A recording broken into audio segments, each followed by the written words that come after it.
हाय दोस्तों, यह टीवीएस इंटॉर्क का इंजन है। इसका देखिए कनेक्टिंग ख़त्म है।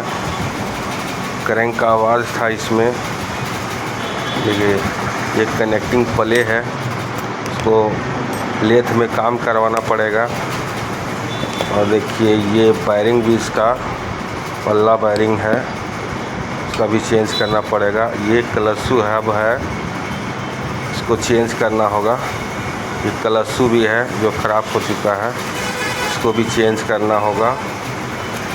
और ये वाइल सील है,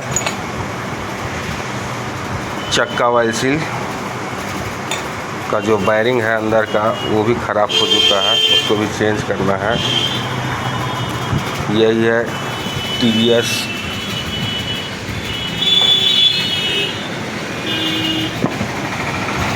स्कूटी।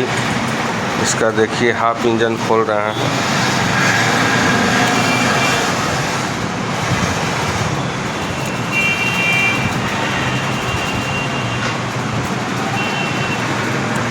इसके बाद